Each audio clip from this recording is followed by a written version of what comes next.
اور انہی میں سے وہ بھی ہے جو یہ کہتے ہیں کہ اے ہمارے پروردگار، ہمیں دنیا میں بھی بھلائی عطا فرما اور آخرت میں بھی بھلائی، اور ہمیں دوزخ کے عذاب سے بچا لے۔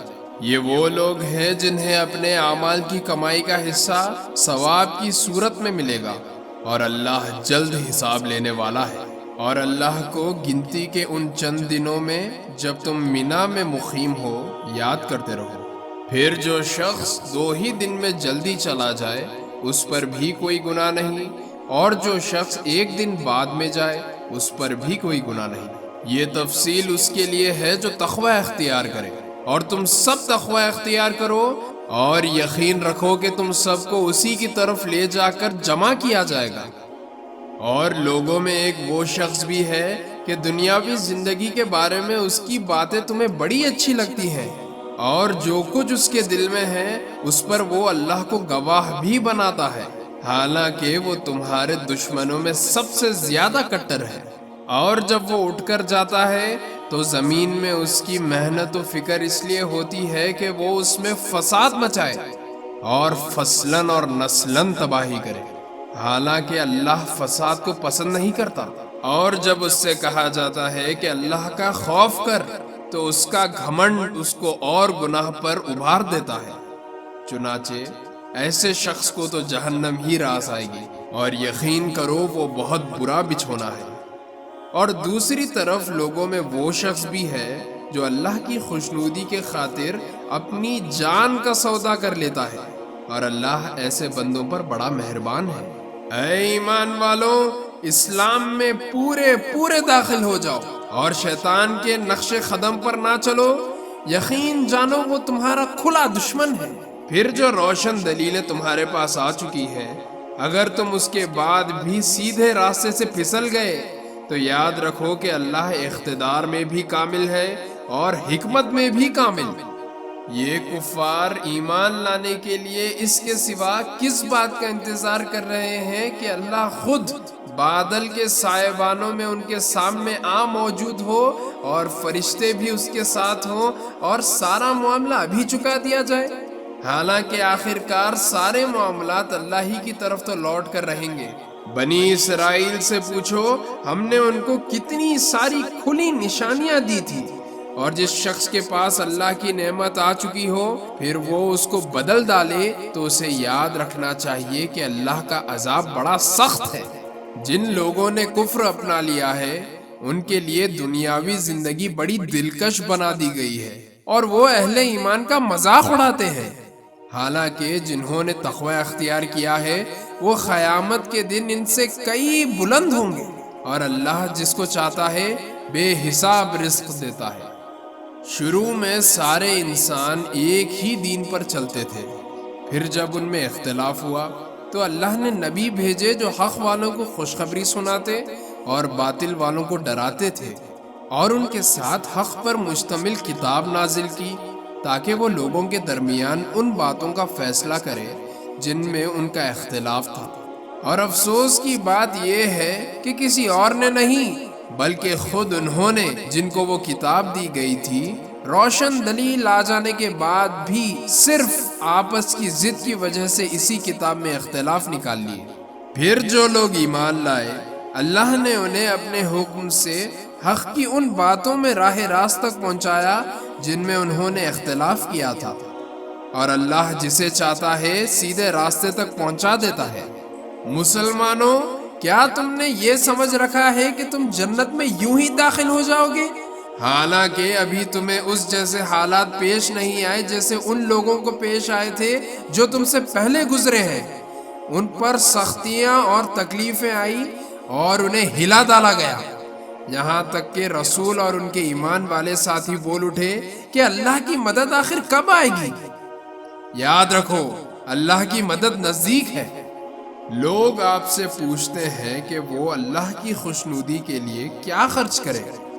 آپ کہہ دیجئے کہ جو مال بھی تم خرچ کرو وہ والدین، قریبی رشتہ داروں، یتیموں، مسکینوں اور مسافروں کے لیے ہونا چاہیے، اور تم بھلائی کا جو کام بھی کرو اللہ اس سے پوری طرح باخبر ہے۔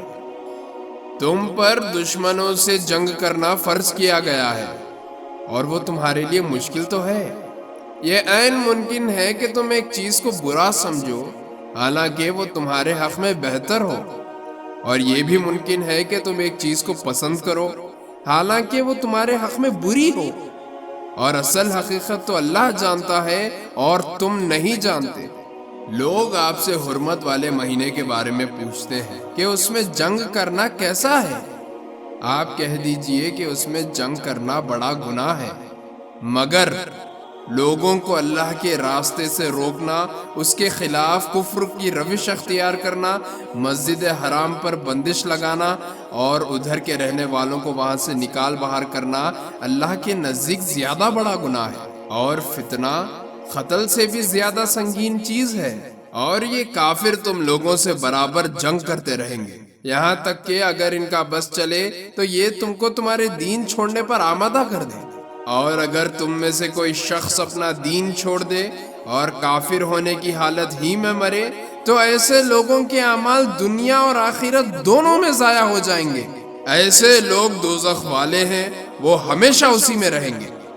اس کے برخلاف جو لوگ ایمان لائے اور جنہوں نے ہجرت کی اور اللہ کے راستے میں جہاد کیا تو وہ بے شک اللہ کی رحمت کے امیدوار ہے، اور اللہ بہت بخشنے والا بڑا مہربان ہے۔ لوگ آپ سے شراب اور جوئے کے بارے میں پوچھتے ہیں، آپ کہہ دیجئے کہ ان دونوں میں بڑے گناہ بھی ہے اور لوگوں کے لیے کچھ فائدے بھی ہے، اور ان دونوں کا گناہ ان کے فائدے سے زیادہ بڑا ہے۔ اور لوگ آپ سے پوچھتے ہیں کہ وہ اللہ کی خوشنودی کے لیے کیا خرچ کریں؟ آپ کہہ دیجئے کہ جو تمہاری ضرورت سے زیادہ ہو۔